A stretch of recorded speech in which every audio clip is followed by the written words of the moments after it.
Hello friends, कैसे हैं आप? How are you? आज की क्लास में हम प्रीपोजिशन टॉपिक आपके सामने डिस्कस करने जा रहे हैं. It's very important. Really the topic is so important कि कंपटीशन लेवल पर तो एक लाइन ऐसी नहीं आती है, टेक्सचुअल ग्रामर में भी एक लाइन ऐसी नहीं आती जहाँ पर प्रीपोजिशन का इम्पोर्टेंस ना हो. और आज हर स्टूडेंट्स को बेसिकली सबसे पहला टॉपिक प्रीपोजिशन के बारे में स्टडी करना चाहिए, जो कि बहुत ही बेहद इंपॉर्टेंट है. सी देखिए, आपके लिए मैं पहले से ये चार्ट बना के रखा हुआ हूँ ताकि इजीली आप इसे कॉपी कर सकते हैं, इसका स्क्रीनशॉट ले सकते हैं. देखिए, इन प्रीपोजिशन है और इस इन प्रीपोजिशन का इम्पोर्टेंस आप नोट कर लें. दीज आर सम पॉइंट्स, और इन ये जो पॉइंट्स यहाँ पर आप देख रहे हैं, these are very really important and factual. इनका यूज आप कवर्ड इनसाइड कंडीशन में करेंगे. ध्यान रहे, अगर कोई चीज कवर्ड है तो आप वहां पर इसका यूज कर सकते हैं. ईयर और मंथ, यानी अगर वर्ष की बात हो रही है, महीने की बात हो रही है, तो आप इनका यूज कर सकते हैं. एंड बिग सिटीज और जो बड़े बड़े शहर होते हैं उनके आगे भी हम इनका यूज कर सकते हैं. देखिए, जनरली सेंटेंस में अगर हमें ईयर दिखाया जाता है कि उसका जन्म इस साल को हुआ, दैट ही बॉर्न इन 2023, तो हमको वहाँ ईयर बताने के लिए इनका यूज करना पड़ेगा. For example, in 2022, in November, this is the example of month, and these concepts are about in. यानी चीज अगर कवर है, कवर इनसाइड कंडीशन में है, तो आप इनका यूज करें. नाउ एड प्रीपोजिशन हम आते हैं. एड का मतलब वैसे हिंदी में होता है पर. यानी आप जब किसी स्थान पर खड़े हो, किसी स्थान के बारे में बात कर रहे हो, उस स्थान पे खड़े होने के लिए कह रहे हो, तो आप वहां पर प्लेस को शो करने के लिए इन एड का यूज कर सकते हैं. एड का बहुत ही महत्वपूर्ण यूज बताया गया है state of mind and mood पर. यानी अगर स्टेट ऑफ माइंड और मूड को आप बता रहे हैं, कोई व्यक्ति किस मूड पर बैठा हुआ है, उसके मूड को शो करने के लिए आप एड का यूज कर सकते हैं. And add also beneficial to show rate, यानी अगर आप दर बता रहे हैं तो वहां पर भी आप एड का यूज कर सकते हैं. एंड टाइम, अगर आप फिक्स टाइम की बात कर रहे हैं तो आप एड का यूज कर सकते हैं. सी द एग्जाम्पल, बारन इन राजस्थान. आप देख रहे हैं कि राजस्थान स्टेट में 12 एक टाउन है, हमने वहां एड का यूज कर दिया है. बैड मूड, मूड को बताने के लिए हम एड का यूज कर रहे हैं. एंड रेट को बताने के लिए 2 kg इज द रेट, आप एड का यूज कर रहे हैं. And 7 AM is the time, fix time of the watch, तो आप यहां पर एड का यूज कर रहे हैं. Now see on.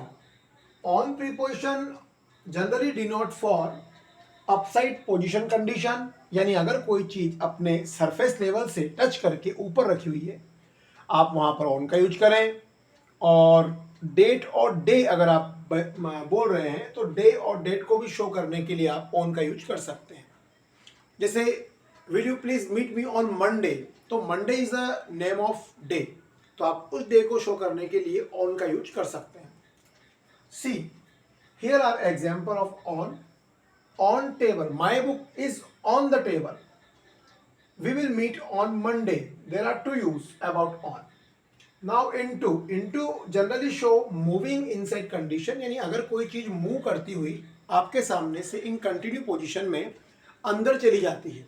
मान लीजिए जैसे किसी मेंढक का किसी तालाब में कूद जाना, या किसी सांप का किसी कमरे में चले जाना, तो वहां पर आपको इन प्रीपोजिशन का यूज करना हो, इनटू का यूज करना होगा, sorry.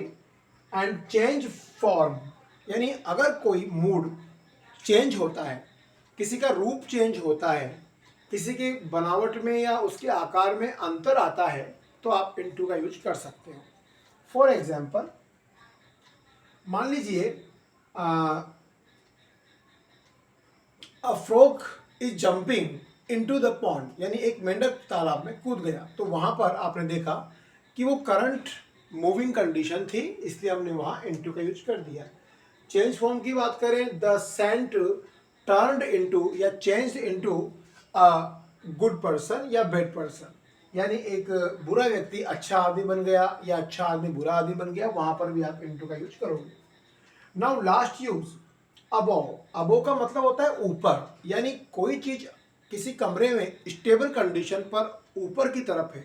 See the position, this is marker. इस मार्कर के ऊपर अगर हम एक बल्ब को हैंग कर देते हैं, तो there is a big gap. And the thing is stable condition, तो उस स्टेबल कंडीशन को दिखाने के लिए आप अबव का यूज कर रहे हैं।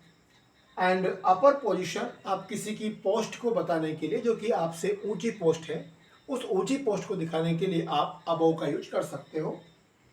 सी द एग्जाम्पल, यहाँ पर ये व्यक्ति है और ऊपर एक फैन है, तो ये व्यक्ति बोल रहा है the fan is above my head, यानी पंखा उसके सर के ऊपर हैंग हो रहा है। तो ऐसी इंटरेस्टिंग प्री पोजिशंस को बहुत इजीली हम समझ सकते हैं। These are the factual, these are the fix, और फिक्स प्री पोजिशन एग्जाम में गलत किसी कंडीशन में नहीं होना चाहिए। Okay, now you can take screenshot and Kota English classes में ईच संडे आप क्लास से जुड़ सकते हैं। मैं हर संडे को वीडियो पोस्ट करता हूं, जो आप जरूर देखें, जो कंपटीशन लेवल पर आपके लिए बहुत उपयोगी है। ओके, बने रहें, थैंक यू।